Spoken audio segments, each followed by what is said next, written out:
Hey, we're Koi Creative, and we're obsessed with all things production, marketing, business, and helping you navigate the life of a creative leader.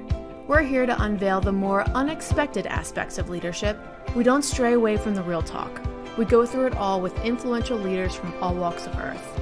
So, pull up a seat and have your morning coffee with us. This is the Morning Cast.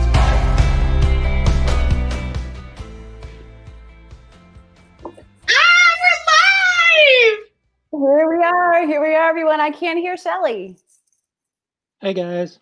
This is so exciting. Oh, there we go. This is amazing. That music pumps me up. Welcome, everyone. I know, this is so fun. Welcome, everyone. Thank you, everyone who is joining us live. I know you guys all RSVP'd. We really appreciate your support, and we think this conversation is going to be really really useful for a lot of different people in our audience. So thank you. I want to introduce myself. My name is Shelly, and I'm the lead marketing strategist, and I switched from coffee to water because I'm severely dehydrated. I am Stacy, and what is in my coffee mug? I'm Dave. And sure. I am on like my 5th cup of coffee, and I'm psyched to be here. Hey, I'm Leslie. I don't have anything cute, but I'm just psyched to be live. This is so fun. So thanks for joining. Hey, you guys. I'm Erin. I'm the associate producer at KoiFly. I might also secretly have water in my coffee cup. But again, welcome to the Morning Cast. We are going to be listening to and discussing Caroline Campana's interview with her organization, First Up. Halfway through her interview, we're going to have an intermission to talk about our thoughts so far. And then after that, we'll listen to the second half of her interview. And then we're going to have a conclusion and talk about that part. Yeah. Sweet. I mean, this is awesome. It might look like we're on a Zoom call right now, but this is not Zoom. We are live. We're KoiFly live. And that's all being pulled through by our technical director, Eric. Hello, Eric. Who is helping us out. You can't see him, but we can hear him and he can type to us so we know what's happening out there. But the difference really between Zoom and what we're doing right now is that there's a lot of pre-production work that happens. As you can see, we've got this beautiful orange background that we put in here. We can brand it. And it's something that we're really offering our clients right now as sort of, a remedy to Zoom fatigue. So it's exciting. I'm so glad you guys can be here. Thank you, Shelly and Erin, who did put this whole thing together in 1 week. It's work, but it's fun, and here we are. Happy to be here. Yeah, this is really exciting. I don't know. We might get a little comment from Eric from up above. He's like the technical director god, so his voice might pop in. We'll see if he makes an appearance. But yeah, I mean, I think today, Erin, you gave a really short summary of what we're going to talk about. But Stacy, I kind of want to push it back to you to kind of discuss why you wanted to interview Caroline, what the interview was about, what you got out of it, and why you think it's so important for people to know this information. Well, today here if you're in Philadelphia with us, the daycares just opened up today, I believe. And, kids are sending their kids parents are sending their kids back to school, either daycare or regular preschool. So I thought it would be kind of a good idea to talk to Caroline because that's what she does. She helps and advocates for preschools and elementary education, all over the country, probably at this point, but mostly within the Pennsylvania area. And she's really bright and brilliant. And I thought that she'd be a great person to discuss what it's going to be like when your kids go back to school. I know we're all trepidatious about our children, especially with what's happening right now. So we talk a lot about that. But also she's just a really great person. She's been my friend for years. Our kids play baseball together, and I knew she'd be a fun interview. I love it. Awesome. Yeah, I mean, I'm psyched. Go ahead. Yeah, I was going to say, for me and Dave over here, I don't know if you guys know or if any of you that are watching have worked with us before. Dave and I do have 2 younger kids. So this is a super hot topic for the both of us. Because this is so novel, because we have some information, but then that information changes based off of new information every day, it's really hard to feel comfortable sending these pieces of your heart into, you know, potential danger or not potential danger. So I'm really looking forward to hearing this. I have been absorbing every piece of content possible to see what the right decision is. So I'm pumped. Yeah, definitely. I agree. I'm looking forward to hearing, you know, what to look out for, what to look forward to, and, you know, just kind of how to approach things, because everything is one day at a time right now. So yeah, I'm looking forward to this. It's going to be good. It's going to be good. But Chelsea? Yeah, no, I think we should get started without further ado, if that's cool with you guys. Oh, let's do it. All I'm right. in. Dave? Yeah, Roll let's watch it.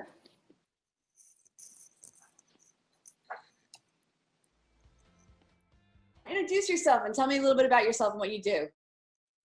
Hi, my name is Caroline Campana. I work for a nonprofit organization in Philadelphia called First Up, where our mission is to ensure that all children ages birth through age 8 receive quality early childhood education. And my role there is the director of workforce development and professional development. And I make sure that teachers have opportunities to build career pathways to higher education for credentials. Because we know that a qualified teacher can really provide a qualified education to an early, you know, a young child. Awesome. So we provide lots of different services, advocacy for the field, coaching, technical assistance. We really are taking the lead in the field of early childhood education, and we're kind of have a lot of staff that are very knowledgeable in the field and work with teachers and in programs throughout southeastern Pennsylvania. That's amazing. That's amazing. Yeah, it's fun. And we were talking about this before, but what do you think your job, like, how has it changed as a result of COVID? Like, what's really, it's changed dramatically. Obviously, all early childhood centers have to close, and children are home with their parents. A lot of small business owners cannot afford to reopen. So there's going to be a lot of early childhood centers that will not reopen. All the teachers across the state of Pennsylvania, most of them have been laid off.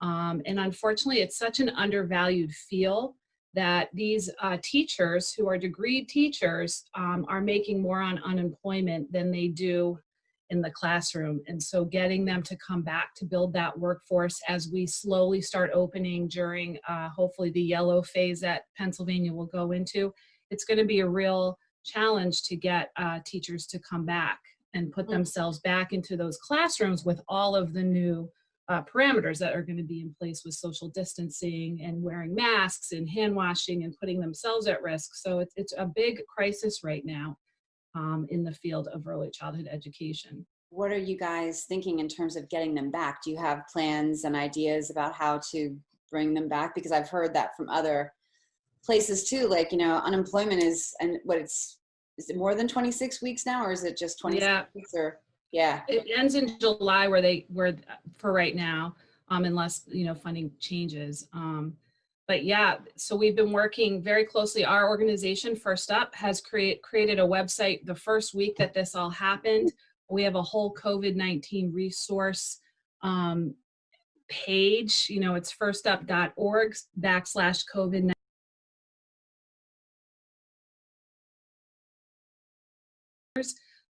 My staff has been incredible within the first 24 hours of this. We worked 24 hours in getting an online learning platform up so that we could be able to reach out to all of the teachers and have them continue with their professional development.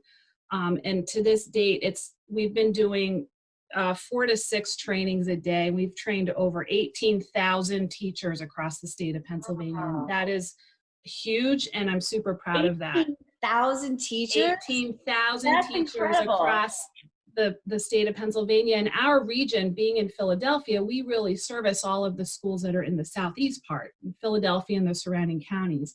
But our webinars have gotten such high attention, and we've gotten a lot of support from Harrisburg in what we're doing, that it's just taken off. And so it's taken off across the state. And we're very proud of that because we are offering them for free because we want to be able to give back. And we want to be able to help support them with trauma. So we've been doing a lot of trauma trainings, a lot of curriculum training. So while all these teachers at home, they can start thinking about different things that they can do in the classroom when they go back. We've done self-care. We've done social and emotional trainings. I mean, it's just been wild, very exciting and wild. Were you guys doing webinars before this thing happened? Like, was it something that you guys did? So you were like, how you transition? Was it a pivot or was it just something you guys did? It definitely was a pivot. We do training on, in-person training. So when a school has an in-service day, we're there doing training for staff. We are all certified trainers through the state of Pennsylvania and also offer Act 48 credits is what degree teachers need to maintain their certification. So we do on-site training, and we were doing a little bit of webinars, but nothing like what we are doing now, which has been really exciting. My funny story is about 2 weeks before all this happened, we got Zoom, and we didn't get it because of this. Wow. I got it because I wanted this platform to be able to deliver more interactive professional development, because our organization does not lecture. That is not how we teach. So we teach through engagement. So I loved the Zoom platform because everybody can be engaged. And so I literally trained my staff 1 week before this happened. And so we were extremely fortunate to now have Zoom, because now obviously, like everyone else, our organization is on Zoom all day doing meetings and collaborations and everything. So it was You're on the cutting edge. Totally. I guess so. I'm not usually, but this time I definitely was. So like when you say the places that you're working with, would it be like, what are some names that we would know of? Would it be like the Malvern School, or are there like, we do have a contract with the Malvern Schools, and we do provide all of their professional development throughout the state of Pennsylvania, not their New Jersey schools, but their Pennsylvania schools. Mostly all privately owned schools, which are the schools that are struggling right now. So pretty much anybody that is in early childhood, we help serve. In addition to working with college students and apprentices that attend Delaware County Community College and Community College of Philadelphia, we do a lot of work with them as well. We also do work in all of the Philly pre-K sites. And so we do work in a lot of different programs throughout the city in the southeastern Pennsylvania. How much training do you need to have to be an early childhood teacher? Like, do you have to? That's a great question. So it really depends. To be what we would call a lead teacher, there's different varying degrees. So there's something called a CDA, which is a Child Development Associate degree. And so what we're trying to do is right now build this pipeline to take those teachers that have that CDA, and they can take those credits and they can roll them right into a associate's degree program at CCP in Delaware County, where we are, but at many universities across the state of Pennsylvania, and we have developed an apprenticeship program. So these teachers are working full-time. They are getting credit for on-the-job learning. It's all connected within the state system and through NACCE competencies, which is the National Organization for Early Childhood. So we've been doing a lot of work with that, which has been great. And now we've built a pipeline where we've had apprentices that have graduated with their associate's degree, and they're going right into our first 4-year degree program at Arcadia University, and it's all online. And what's great about being an apprentice is that you're getting a lot of support. It's completely funded, so they are graduating with no student debt. It's amazing. Is huge. Yep, and they receive coaching throughout it. So our organization sponsors mentors, and our staff works with the coaches who are master teachers in the program. I've never even heard of this. This is amazing. They support the apprentice, so they're like the on-site, teacher and coach, really supporting. Because a lot of these students are non-traditional students, and it's been a while since they've been in school, so they need that extra encouragement and cheerleading and knowledge. So it's just been a phenomenal program. and it's gone statewide. It's now become a registered apprenticeship program throughout the whole state. We have 5 hubs across the state of Pennsylvania that are participating, and each semester more schools are joining in. So it's been really exciting. God. Do you have to have a degree to be an early childhood teacher? Like or does what you guys are doing, does that help people make more money at it? Maybe? It does help them with being an apprenticeship. There is a wage increase, and so that's like the motivation that the higher up, you know, you will have that wage increase. And different schools have different kind of credentials, but to be a head teacher in a classroom, to be a lead teacher, you do have to have some degrees. And the state of Pennsylvania is really looking to kind of change the field and really have more qualified, educated teachers in the early childhood field. That's amazing.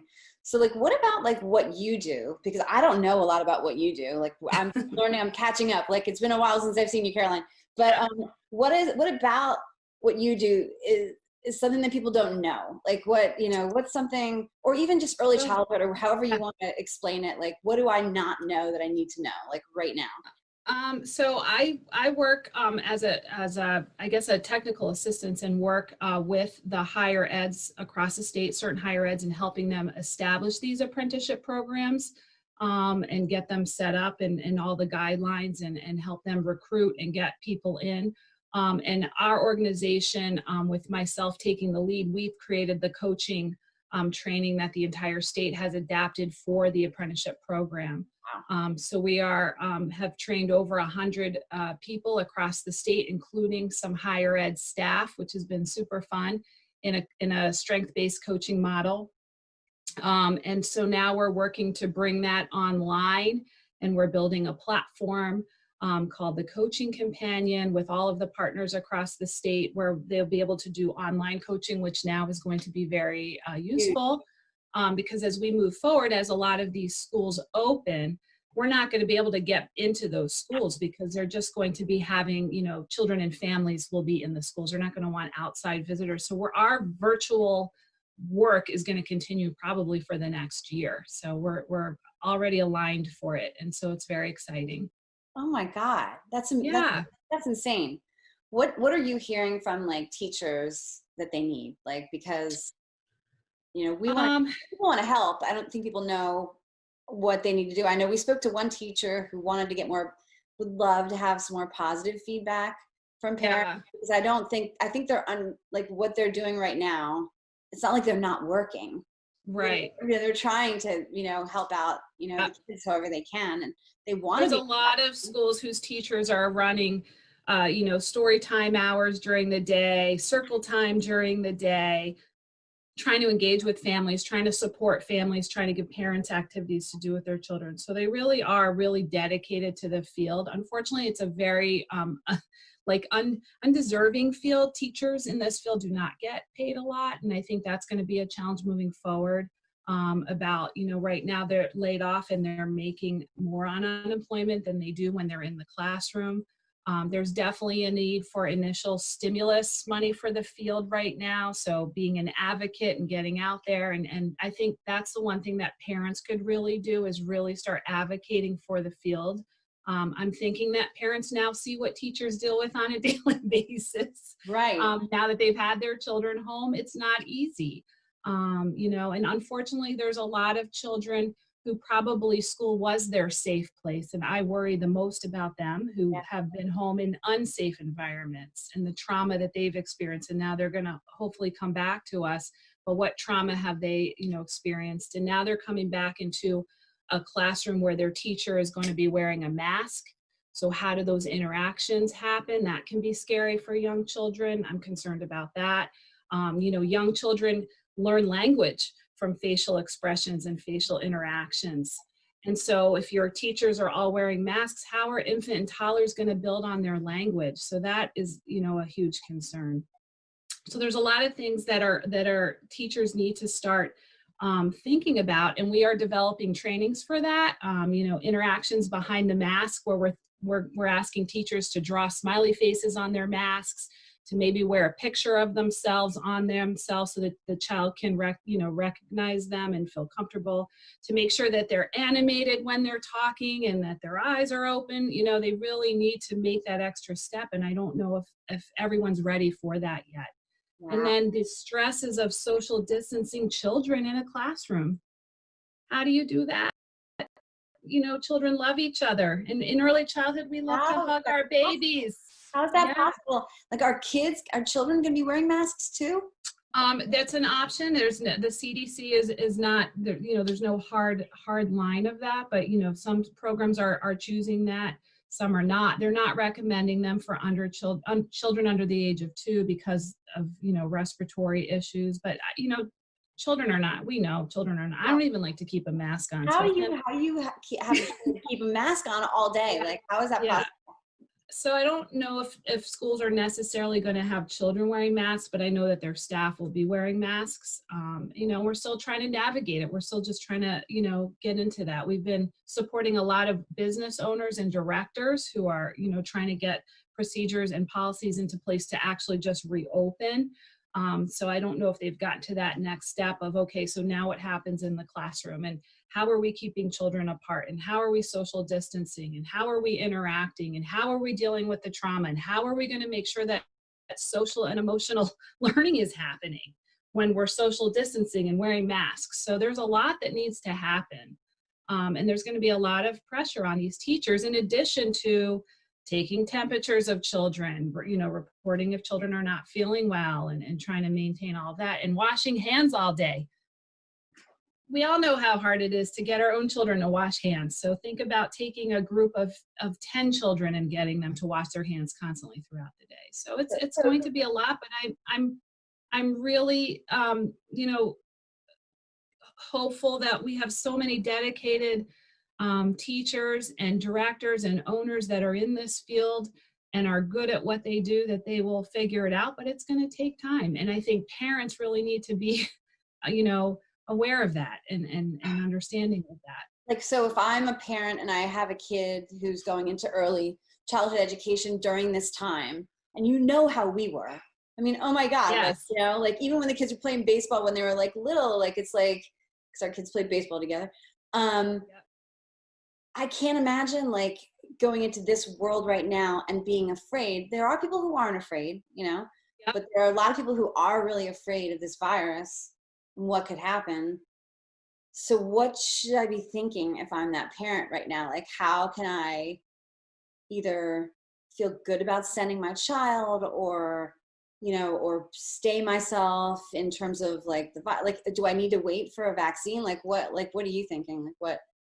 Well, I think there's a lot of people out there that don't have the choice. They're essential workers, or they can't not go back to work. So some of these parents don't have a choice.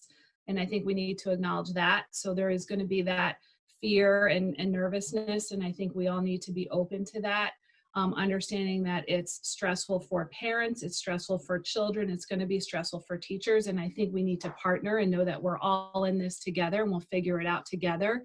I think making sure that your child is healthy before you bring them to school, making sure that you're healthy before you bring them to the school, and making sure that you're abiding by all of the regulations that the CDC recommends, and also really respecting whatever policies and procedures in the individual schools put into place, and being there to support the teachers and understand that it's going to be a while before we kind of get into figuring it all out, but know that everybody that is in this field is there because they love children. That they really see the importance of a quality early childhood education, and they want to support families, and they want to give that safe haven for children so that you could feel comfortable leaving them and going off to work. Beautiful. Such a good perspective. Do you think that there'll be maybe a remote option or something for parents? Will there be some sort of a technological difference? Like, are you telling the schools you're working with, like maybe you need to be trained on, there might always be some sort of a remote option for those parents that are scared, or the kids who have compromised immune systems, or are we looking at sort of a new world in terms of that? Or It's a good question. I think every school is going to be different. They have different families that they service. They're in different parts of the city, different parts of the suburbs. So it's really going to be kind of intentional for the community that they serve on what they do. A lot of them are doing some online. Others are closed because we have to remember that a lot of these teachers have been laid off, so they're not working. But then there's some other state-funded programs that teachers are still getting paid, and they are doing a lot of Zoom and things. But if you think about a young child's attention span, they're not going to be too engaged for too long. So there's only a small window of opportunity to reach them. And so I think that is something to be said as well. That's crazy. That's nuts. Yeah. So what do you think? And if you have a little crystal ball, because I don't even know if you know, but maybe you do know because you have sort of an inside scoop. We'll see. What do you think is going to be happening in the fall, winter, summer? Do you have any idea, or are there plans for that in terms of early childhood? I think right now, most of our, programs that we're working with are just following the CDC recommendations, and and our state system, OCDL, the Office of Early Childhood, is following the CDC recommendations. There's a lot of supports out there. I know that our organization, like I said earlier, has a huge website with lots of supports, and we're doing a lot of work with training of staff. We are also providing financial coaching for business owners to understand what that means. What is it going to look like when you reopen? Because there's a cost to this, right? We need to buy more soap, more paper towels. We need to get masks. Some schools, the teachers are going to be wearing gowns. How do you wash that? I was on a call today where somebody says, I don't have a washer and dryer in my program, so now I'm going to have to buy that because they want everybody to wash their outer clothing at some point during the day. So there's a big cost for these business owners to open. So we're just trying to support and make them aware of what resources are out there, and really connecting a lot of people. I will say, if anything, there's been such a great connection with the field over this. When we were starting our webinars and training, a lot of teachers were writing in, and we've just gotten amazing feedback that they were so grateful that we were doing it, not because they necessarily wanted to learn something, of course they were, but because it happened so fast. They didn't get to say goodbye to their children. They didn't get to say goodbye to their families or their coworkers, and they just kind of were lost. And a lot of us were lost at the beginning in this pandemic. So finding that community for them to get together, to talk with other teachers, to hear what other people are doing, really made them feel like they were still connected to their position. So I think that was just huge. And I think just creating that support has really been something that I'm taking away from this, of how important that is to have those communities.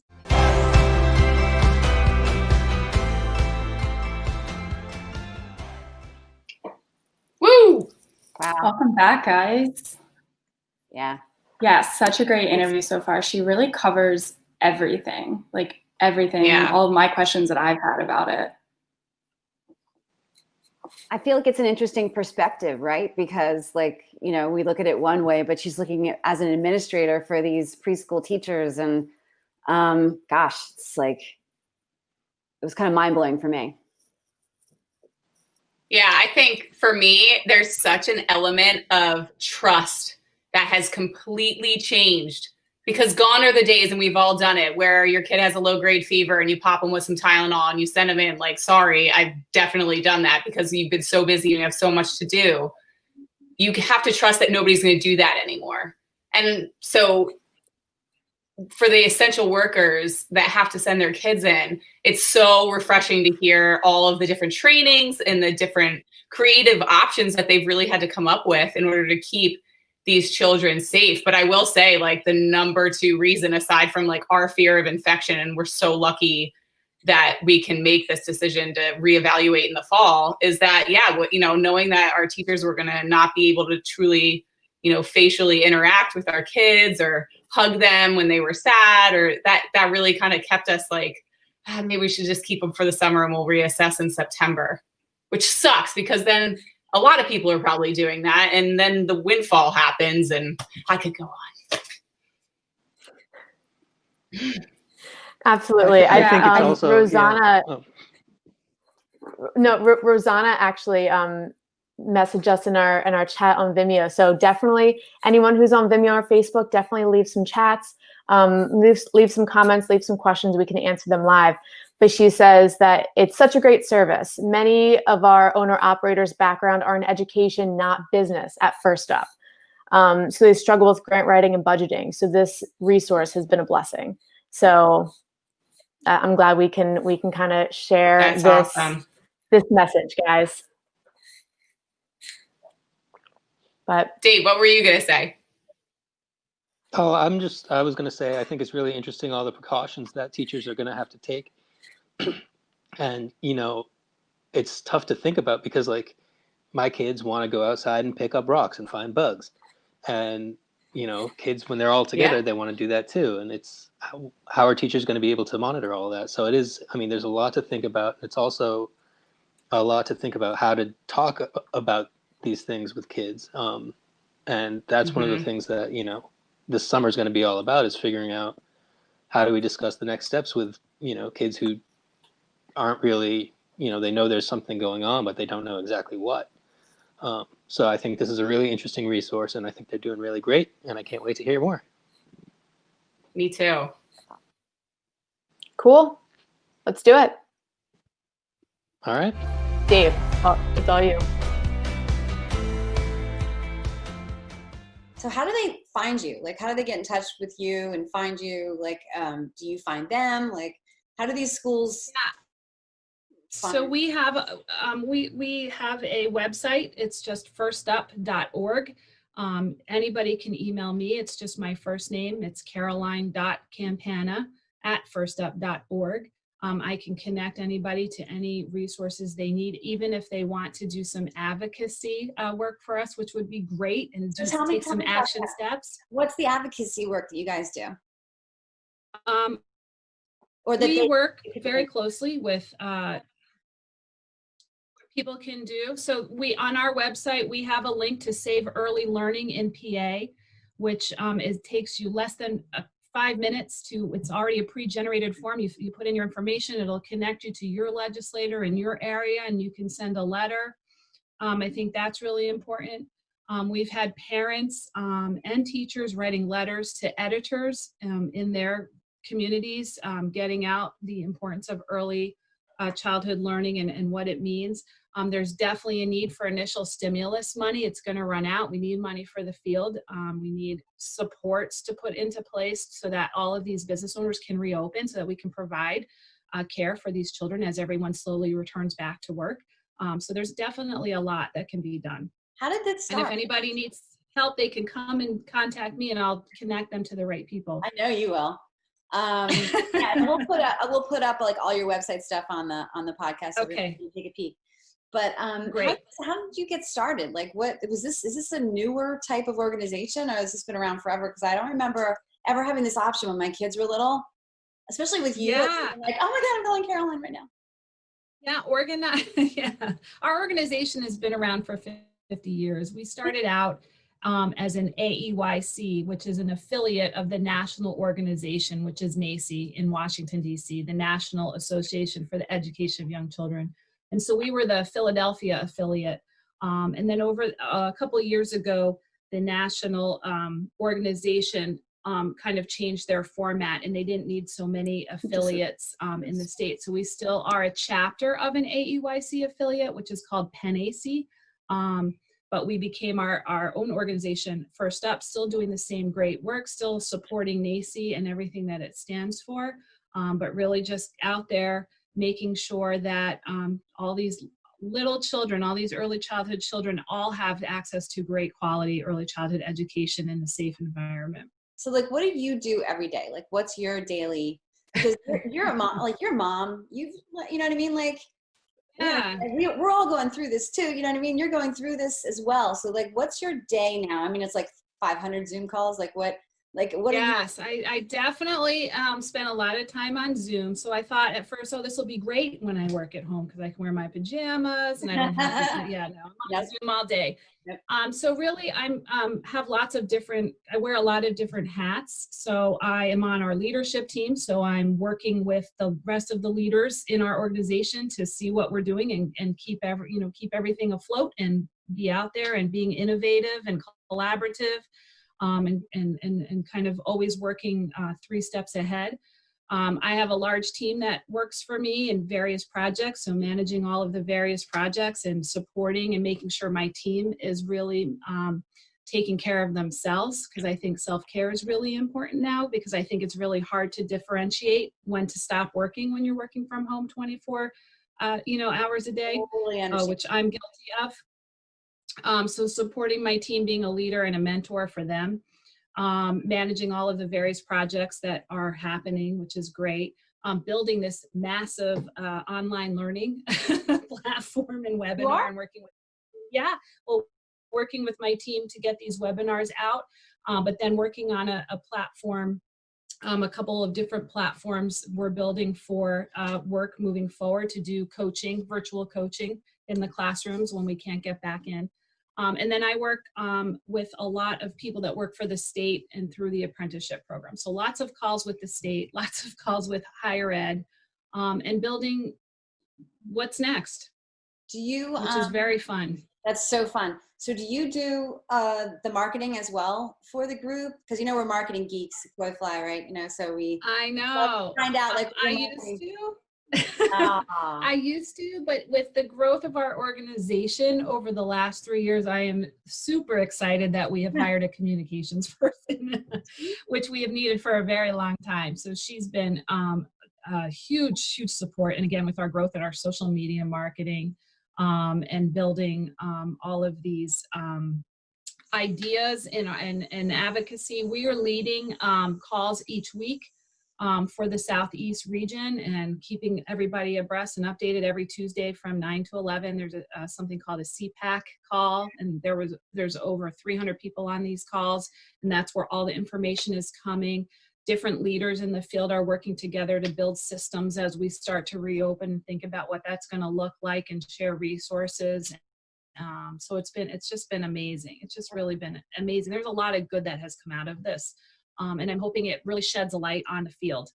Yeah. So, there's a lot that you have to be proud of. I know you've talked about a bunch of stuff, but if there's one thing that you could say that you're the most proud of through this process, what is it? Well, our organization has become the lead in supporting the field in southeastern Pennsylvania.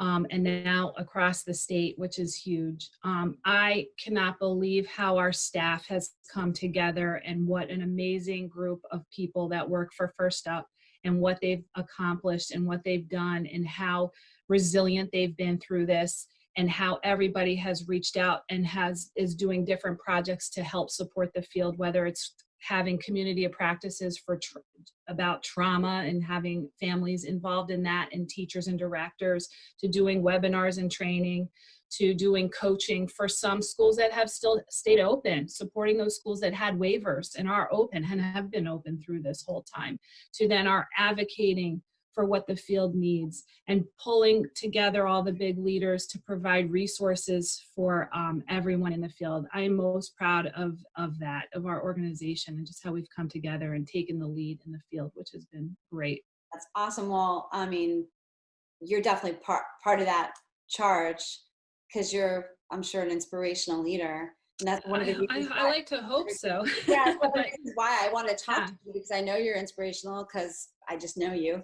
Well, thank you. And then so my question is though, what do you think, what part of your leadership style, what makes you you, what makes you, because I've talked to a lot of people during this time. There's a lot of people that are really, really down. And I almost see this sparkle in your eye, when you talk. Yeah, no. So what makes you stay up and positive and I think innovation and kind of being 2 steps ahead and thinking about what does this field need? How can I help? And what do they need? And coming up of ways to reach them. And then also mentoring my staff and lifting them up and really helping them achieve their own personal goals and professional development. And we've been able to do that. A lot of my staff has taken on new projects that they never thought that they would be able to do, and they're doing them extremely well. So just kind of lifting up the staff that work for me or within our organization has been amazing. I love being a leader. I love being a mentor. I love helping people reach their goals, and really collaboration and innovation and creativity. So that's been just amazing. We've had this opportunity to do it because nobody knows what we're doing right now. We're just trying to figure it all out. Yeah. So to be able to do it well and be successful at it has really just been amazing. But so are you just a natural leader? Like, like what, like, because you started off, like, how many years have you been there? I've been at First Up for 9 years. I have spent time as my, owning my own company and being a consultant in Chester County. I've been a teacher. I have worked in public school. I have worked in early childhood centers. I was a director for the Goddard School for many years. So I think just making sure, it all really, if you take it all comes down just to making sure that children really get a quality early start in their education. My platform is all about social and emotional learning, because I know that from birth to 5 is when all of those social skills are being built, and they don't necessarily teach those once you get to elementary school. And so for all those children who are struggling in elementary school and middle school, I want to kind of get them at the beginning and build those skills so that they're confident learners and that they're successful in their education. And if they have some learning disabilities or speech, that we make sure that we get them evaluated so that we can take care of all of that before they head into kindergarten, so that they're ready to go.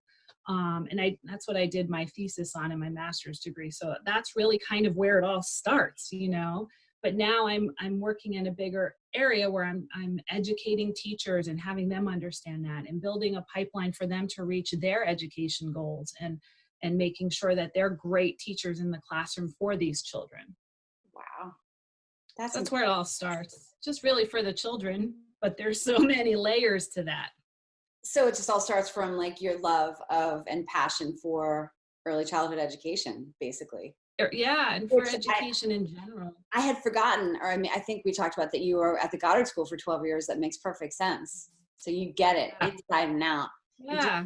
Yeah. So yeah. And my undergrad I'm actually a certified elementary school teacher.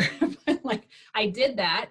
Yeah. But my heart is in early childhood, because I want to get them while their brains are developing, and build all these skills that they're going to need to be successful learners, and make them confident, because we know that confident children take risks, and we need children to take risks to be able to learn. So I wanted to be a part of that before they get to the elementary school. So that's kind of where my career shifted. And are you seeing that? Like, are you able to, do you feel the satisfaction that like the teachers are coming to you and you're explaining stuff to them, and you can see the fact that there's a light bulb sometimes going off with people, like, because that's teachable moment. Yeah. Oh, how cool. Yeah. Yeah. So like I said earlier, my platform is social emotional learning, and that's what I love to teach on. I've taught some social and emotional learning courses through the University of Pennsylvania. And I have never seen such a change in my students and what they took back to their schools. And I had one director take my class, and she went back and completely changed her entire school out in Newtown Square to be able to just focus on the social and emotional piece. And when she did that, her teachers got educated on challenging behaviors and understanding about the importance of building relationships, that all the challenging behaviors that they were having with the children diminished, because they were reaching the social and emotional needs and not just focusing on strong, hard academics. That's not what these children need. They need the social and emotional piece first. And those connections and great interactions and building trust and building relationships with their teachers. And that learning will come, but we have to build those skills first. So that was huge for me. And then that's just through my work at First Up. I've really done a lot with building some systems on those challenging behavior trainings, social and emotional trainings, which has been really exciting. How do you teach that? How do you teach a teacher how to be social and emotional, how to teach social and emotional skills? Like, how do you know that that teacher is going to have the capacity? Because what if they don't, like, I'm not saying, That's right. I mean, I would say most. You're right. Trauma. We have to understand our own trauma. Yeah. So how do we you have do to be that? able to we have to understand our own trauma. We teach, we have an understanding of how adult learners learn. So we're certified in that. So we know the different avenues to take, but also we also have a lot of staff that understand how people that have experienced trauma learn differently. So reaching them in that capacity. And building those relationships. We do a lot of strength-based coaching within our work. We're all trained in strength-based coaching, so we all know the importance of building relationship and bringing out the strengths of people. So once you build that relationship and really point out all the strengths and all of the great things that they're doing and building that trust, you can see the shift happening. And when they start understanding about the importance of relationships and how that changes, and Maslow's hierarchy of needs, and all of the needs need to be met before anything, and some of these children don't even have the first need, which is like, safety and that health piece. So it's just kind of getting them around to understand. And we do a lot of mindfulness training, and we put mindfulness into all of our webinars. We start, and definitely in the courses that we teach, to get people to be present, and a lot of self-reflection, a lot of self-reflection. That's awesome. Opportunities to get people to really start thinking about it. That's awesome. And I've taken yoga classes where, like, the teacher will say, so you learned this in your breathing classes, right? And being sarcastic, because no one has breathing classes or mindfulness classes or presence classes. But it sounds like you guys are kind of tapping into that, which is awesome. 100%. Oh yeah. We have trainers that are certified in yoga and mindfulness and trauma. So we have all of those pieces. It's such a good world if we could get that in such an early age. I know you're gonna make it happen. Yeah. But there's a lot that you're totally proud of. But are there times, like, when you're like, give us the vulnerable Caroline, like, what are the times when, like, even a super successful person like you is like, because people like to hear these stories, sometimes things go south, and how do I build myself back up and get to the next level? So that's a great question. And to be honest with you, it really takes a lot for me to get down, because I try to stay positive, and anything that negative happens, I try to look at it as a self-reflection of, like, to try to understand it. What can we do differently? How can we approach it differently? But I think what frustrates me the most is just how undervalued this profession is in early childhood. And that is really where I can really get frustrated and angry, when you have teachers that are working 9 and 10-hour days, making $10 an hour, and they are teaching children, they are caring for children, they're dealing with challenging behaviors, they are nurses, they are doctors, they are therapists, they're educators. I mean, there's just so much in early childhood.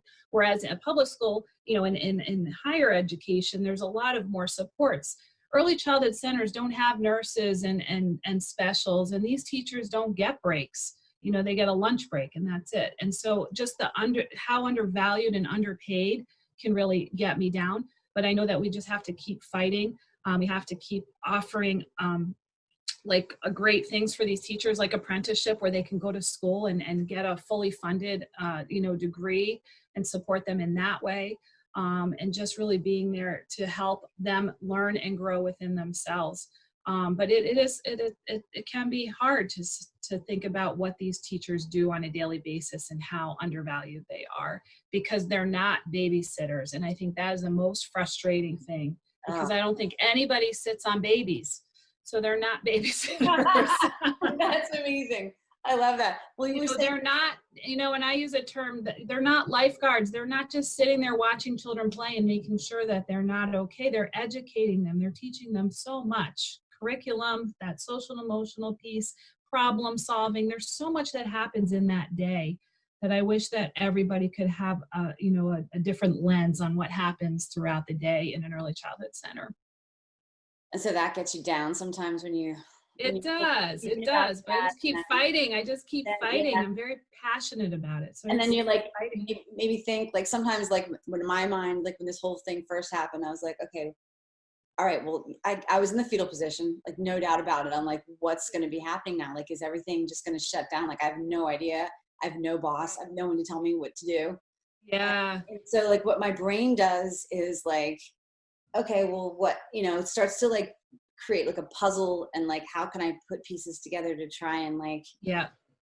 make it work. And that, I don't know if that's like overcompensating. So I'm like working really hard to do that. So I'm not thinking about the bad stuff, but that's kind of how I sort of like buoy myself.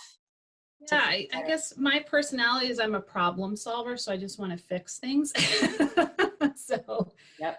When I knew that this was happening, I was just kind of really thinking about what is the field going to need? How can we support? And I knew by creating online webinars that was going to be a way to reach, to build community, to reach people, to help people build their skills.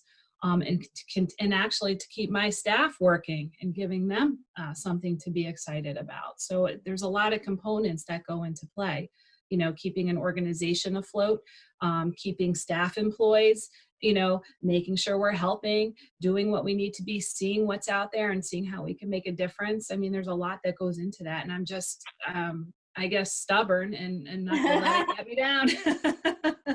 Dude, you're not going to get me down. Not gonna let me down. That's awesome. So what's like, you think the message that you want to get out? Like, how can people help your industry? You said, sign like. Yeah. I think most importantly, as we transition back, and it's going to be a big transition. As we transition back into these daily routines, I ask people to take some time to think about helping and giving back. Whether that's volunteering, is it advocating, is it sitting on a board of an organization?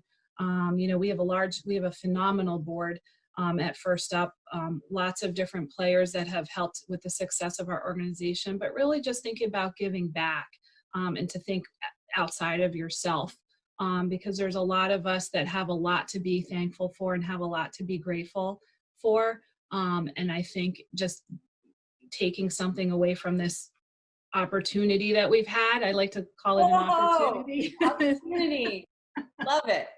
Is to give back and make a difference. And it can be a little difference or it could be a big difference. So I'm hoping that more people will kind of think that way moving forward. Are you a nonprofit? Are you? Yeah. So people can donate.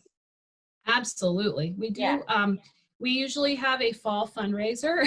We're not having that this year, where we, and we do take donations, and we do have great donors and great partners and great businesses that support us. But yes, we definitely are nonprofit. We should talk about your fall fundraiser, because like you could go live, or you could go on. Have you thought about going online or? Yeah, I think at this point our organization really is in a place to support the field, and with a field that has really lost a lot of funds and a lot of money, and we have businesses that are closing, that we don't need to ask for money this year. We'd rather support and give back. But that doesn't mean that next year we won't have a fundraiser. Right. Unless you channel some of the money. Yeah, it's our Champions event, and we usually honor, somebody that has made a great impact in the field. We've had Mayor Kenny one year as our award winner. Last year Vanguard, that we do a lot of work with Vanguard. They were our recipient. So yeah, we have a lot. We have a lot to give back, but I think this year we're going to focus on just making sure that this field survives this pandemic. And how are you guys going to do that? Just by supporting the webinars, the advocacy? Supporting, doing financial coaching, advocating, providing support when teachers are back in, coaching, informational, all the information we can get, assessments on how to open, checklists on how, working with the state, just kind of really collaborating with all of our partners to really try to make this as easy as we can. We don't know what we don't know. So just trying to kind of be ahead of the curve. Wow. You're amazing. I work for an amazing organization, and I'm surrounded by an amazing colleagues and coworkers that blow me away every day with their knowledge and their passion and their desire to help. So it's been a wild ride, but it's been a great ride. I am going to watch you for the rest of your ride because I feel Okay. you're only going to go to greater and greater places, and I feel honored to know you. Oh, I feel the same about you. Doing such good things. Thank you, everyone, for listening to today's morning cast. We loved having our morning coffee with you. Woo! Nice. Welcome back, guys. Yo, education is key. We have to fund appropriately our teachers and our educators and our organizations.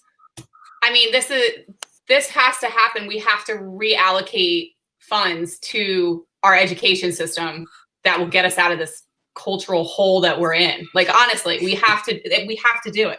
And what they're doing is such a massive undertaking that really my biggest takeaway from all of this, I mean, my sister's a teacher, so obviously I'm very passionate about this, but you know, what they're doing to help our children, every teacher, every school, every organization, like first up, like they have been doing this with grace and compassion. And all I can say is thank you to all of you, because you care about our kids as much as we do. And that's all you can hope for as a parent. So we have to fund our teachers.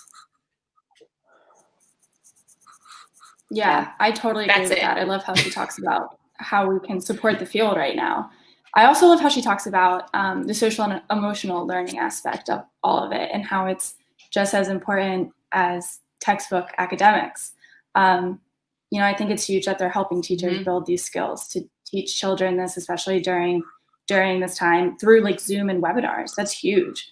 So it's all about helping them notice their strengths and their needs, which might normally go unnoticed during early childhood education. Totally agree, Erin. And I think, like, you know, I know Caroline, and she is such a compassionate human being and a teacher at heart. So she wants to support the schools however she can. And I really feel like, you know, early childhood learning is probably not given enough credit for who we are today.